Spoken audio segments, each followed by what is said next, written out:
Hey y'all, welcome back to my channel. Today I'm going to be giving a little update on my first travel social work assignment and also talking about travel social work, how the pay works, how to find housing, all type of stuff. So if you're interested, keep watching. But before we get into the video, make sure you subscribe to my channel, like this video, and also share it with people that you feel like will be interested in hearing it, okay? So with that being said, let's go ahead and get into the video. Okay, y'all, so my first 30 days on my travel assignment, y'all, it started off a little rocky, okay? So let me explain. Okay, so when I got to my assignment in DC, I had an orientation day.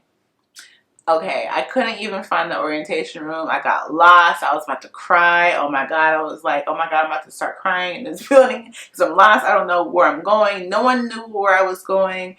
Like, no one could help me. But eventually, I found the room for orientation. Okay, so that was the first thing. I had orientation. Orientation actually went smooth. And then at the end of it, the orientation lady told me to go to the case management office because that's where I was going to be working, okay? So I go to the case management office. They're like, oh, we didn't hire nobody. And I'm like, excuse me? So then they found where I was going to be assigned, which is a completely different unit for me. Like, never done that work. I've actually only done ER social work within the medical field. I've only worked in the ER, which is mostly, at least in Washington State, it's mostly crisis, it's mostly psychiatric, but it's been fun because my background is in the ER. I feel like you have to be like that all the time when you're working in the ER. It's very fast paced, which I love, and because of that, I have to know how to like jump in immediately and learn new situations quickly. I learn new stuff quickly. So with that background, I feel like it's very helpful with coming into a completely new like unit and department, because I'm like, just throw me in there. I'll start, it's whatever for me, So learning the role was not hard at all because of my background, but also because I got like 2.5 weeks of training. So that was so helpful for me.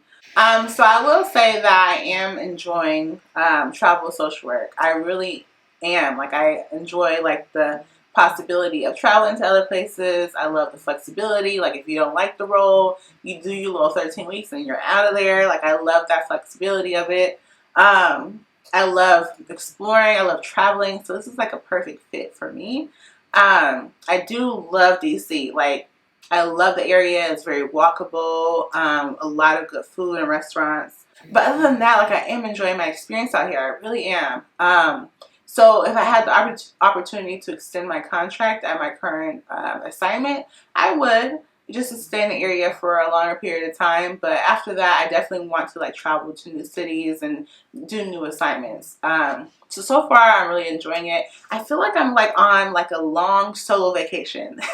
Like, I don't feel like lonely or anything. It's just really been a great experience so far. So I appreciate that. So let's get into like how to get into travel social work and how the pay works, housing, etc. Okay, so let's start with how to get into travel social work.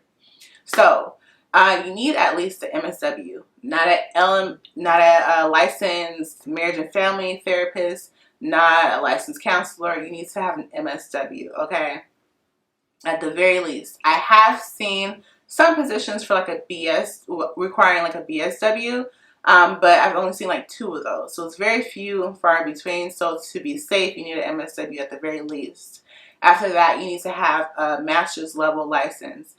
All states, okay, have different licensing requirements. Okay, like Washington State, all you got to do to get your master's level license is to send in the paperwork. They give it to you, okay? But in Georgia, you gotta sit for the master's level ASWB or whatever exam. You have to sit for the LMSW exam to get your license. I think a lot of the states actually do that to get your master's level license. So just keep that in mind. I do see a lot of assignments asking for an LCSW or LICSW, which we know is like the top level social work license. So if you have that, then you good, okay? You got everything that you need. But at the very least, you just need to have like a master's level, okay? So how to get a role, there's a lot of travel agencies, okay? So there's AMN Healthcare, there's AYA Healthcare, Melio Case Management. Like, all you gotta do is like Google travel social work roles, travel nursing roles, and the agencies will pop up. You look and see if you're interested in the role, you apply, and a recruiter will reach out to you. If you fit that role, what they'll do is you should get an interview, or they may just hire you. That's what happened to me. I just got hired for my assignment and I didn't interview at all, okay? So I think it's either or. You either just get hired straight out or you have an interview. So yeah, that's how you apply. That's how you find positions. I will leave the Facebook groups that I'm in for travel social work, so you can join them if you're interested. There's people on there who have been traveling for a long time. They have a wealth of knowledge, so you can ask them questions. I'll also leave an Instagram page of a young lady that I know who has, she runs an Instagram page that is completely about travel social work. So I'll leave her a link in the description box as well, okay? So let's get into pay and all that, because that's one of the best things about travel social work is that you get paid a lot more money, okay? So we ain't getting paid as much as these travel nurses now, okay? But we're getting paid pretty good money, okay? The most I've seen for a social work, travel social work contract was like $3,000 per week, which is like, let me see, that's a lot of money. Okay, let me calculate that. $3,000 a week times 52. So if you were to work a whole year, that's $156,000. $3,000 per week for a 13-week contract is $39,000. Divide that by 3, $13,000 per month. That's a lot of money, okay?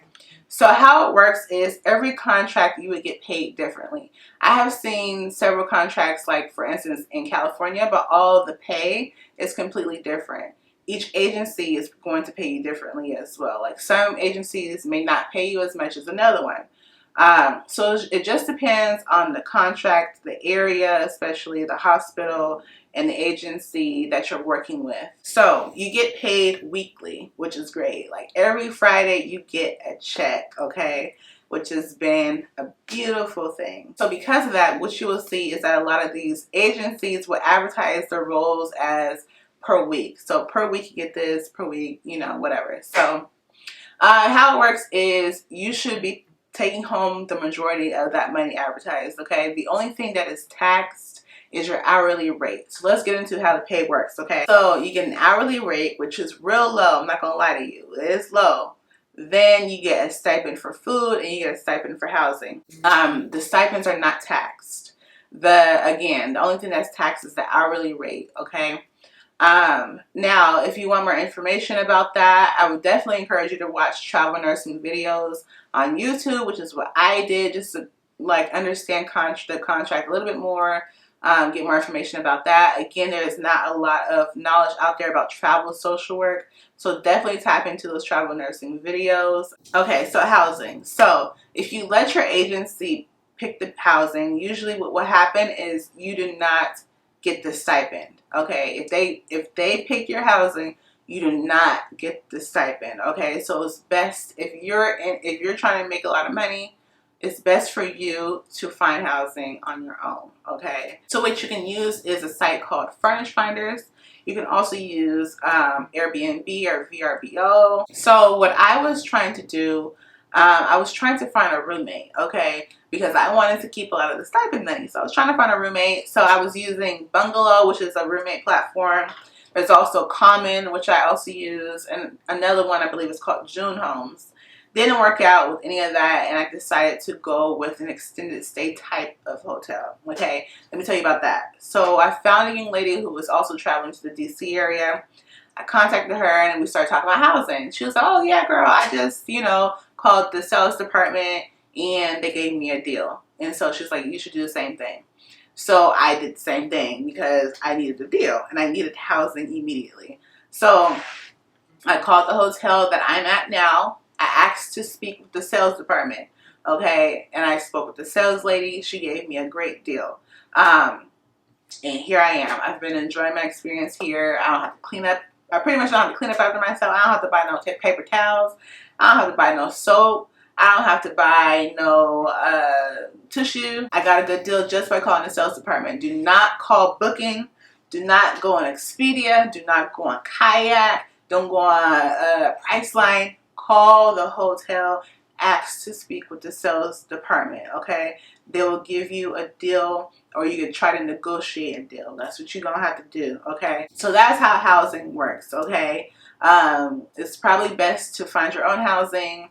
And depending on the area, it may be more beneficial to do a hotel versus Airbnb or vice versa. It just depends on the area. So definitely look at different options. So that's the end of this video, y'all. So if you guys have any more questions or you want me to elaborate a little bit more, just let me know and I'll love to jump on here again and make another video, okay? Just leave me a comment, or you can follow me on Instagram at @theprototype_. DM me. I'll love to answer your questions there as well. And thank you guys so much for watching this video. Subscribe to my channel if you have not already. Like this video and share it with someone that you think may need to hear it, okay? I'll see y'all next time.